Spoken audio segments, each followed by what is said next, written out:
Grabe to, mga minamahal. Talaga nga namang strike ang mga binitawang salita ng anchor ng Net25. Biruin nyo INC. Oo, station kayo. Tandaan nyo yan. Tapos ganito yung ginagawa ninyo. Gumagawa kayo ng intriga.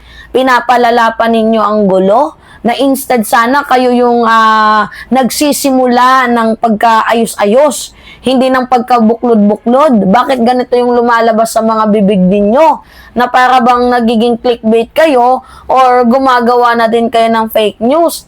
Grabe naman tong mga ginagawa ninyong panggagatong dito nga po sa ating presidente. Alam natin na nagsalita itong si Dave Gomez. Ang sabi ni Dave, willing naman daw po si PBBM na makipag-reconcile dito kay Vice President Sara Duterte. Siyempre, kung ako yung tatanungin, kahit masakit sa loob ko, tatanggapin ko kasi siyempre presidente natin si PBBM, 'di ba? Mas alam niya kung ano yung mas nakakabuti. Inisip ko ngayon sa sobrang bait ng ating pangulo, kahit siniraan, dinurog, binaboy, 'di ba? Ang kanyang pagkatao, makikita ninyo na sobrang down to earth ni PBBM. Ngayon na nagpakumbaba si PBBM, ang ginagawa ninyong intriga, lalo na itong mga anchor na ito. Tama ba yung ginagawa ninyong pag-host dyan sa station ninyo? Parang pinapahinya nyo yung buong Net25 sa ginagawa nyo yan. Promise this is my own belief and this is my own opinion. Hindi maganda yung way ng pagko-comment ninyo. 'Di ba? Parang wala kayo sa ayos. Parang nawawala na yung essence ng tamang pagbo-broadcast kasi hinahaluan nyo na ng pagiging marites, 'di ba? Chismosa, 'di ba? Dinadagdagan nyo pa ng issue, so hindi na tama. Hindi na yan fair na reporting. Kumbaga, meron na kayong bias. Alam naman natin, mga minamahal, na may bias naman talaga sila. Pero ngayon, mas talagang literal na pinahalata na nila. So, panoodin natin tong video na to. Tingnan nyo. Napakaangas. Ng kahandaan na son, ang Pangulong Bongbong Marcos, dapat lagi handa. Na, Mag-resign na? Mag-resign? Oh. Hindi. Alam ko na yan. yan. Air follicle test yan. Di ba? Hindi. Dito, medyo ano to. Hindi ba? Hindi. Isip ako. Handa.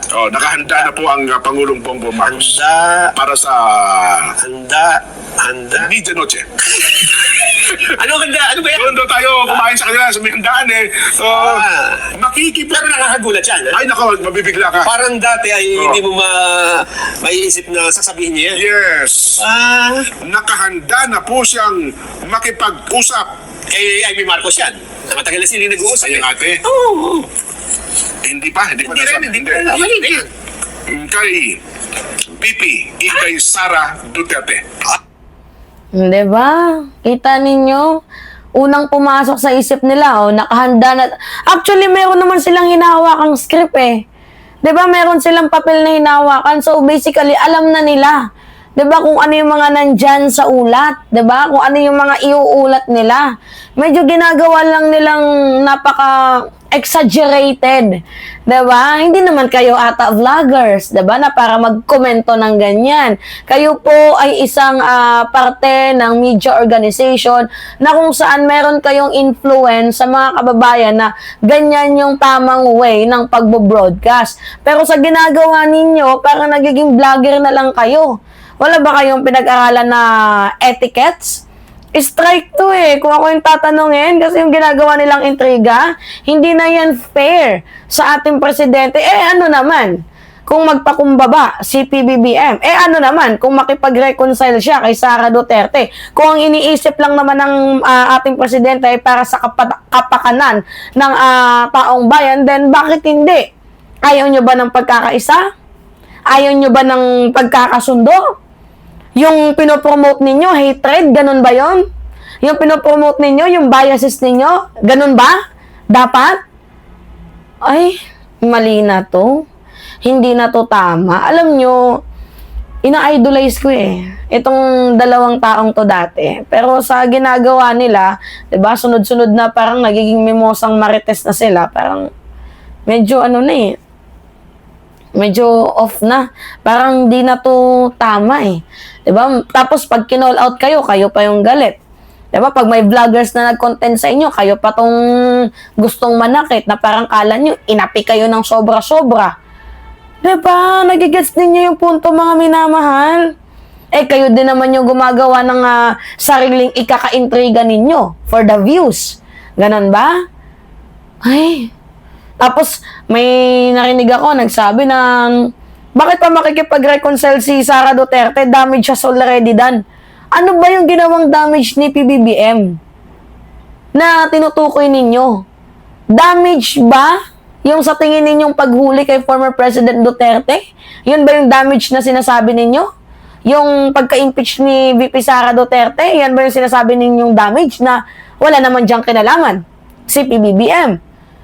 Diba? So, paano nyo nasabing damage? Hindi ba't mas damage yung ginawa ng mga Duterte dito sa ating bayan? Hindi ba't mas damage yung flood control scams na ngayon lang na-reveal? Biruin nyo yung mga diskaya, mas malaki pa ang nanakaw nila kontra dito kila Napoles. Diba? Na si PBBM lang yung nakagawa niyan. Instead na magpasalamat kayo sa tawag dito, investigative body ng Independent Commission for Infrastructure, ang ginagawa ninyo, nilalait pa ninyo. Minamalit ninyo ang kakayahan ng ICI. O paano na lang ang kapakanan ng taong bayan? Paano na lang ang pera ng taong bayan? Paano na lamang yung mga nasasalanta ng bagyo, yung lumilikas? Paano na lamang yun? Ha? Kasi yung flood control sa Pilipinas, mga mamahaling kotse, mga sports car, doon napunta yung flood control natin. 'Di ba? Pero yung totoong serbisyo, wala. Ngayon na pinapaimbestigahan, kayo pa tong galit na galit. Kayo pa tong gustong manakit. Tapos kayo pa tong may ganang magsabi na damage has already done. Ano bang ginawang damage ni PBBM? Eh, ang pakay lang naman ni President Bongbong Marcos ay maging mabuti ang ating bayan. Damage na ba sa inyo ang makasuhan nitong mga magnanakaw sa kaban ng bayan? Damage na ba sa inyo ang mapakulong ang taong gumawa, 'di ba, ng kalapastanganan sa humigit kumulang 30,000 na mamamayang Pilipino? Yan ba yung damage na tinutukoy ninyo? Napaka-selective nyo naman kung ganon. Hindi ba kayo nahihiya sa mga butchi ninyo? Na ganyan yung lumalabas sa mga bibig ninyo? Maya naman kayo, Diyos mio, Santa Barbara Bendita. Kailan pa kayo magbabago? 'Di ba? Magto 2026 na, wala pa din kayong character development. Malapit ng 2026, hindi pa din kayo nagbabago. Kung ano yung style nyo noon, ganun pa din hanggang ngayon.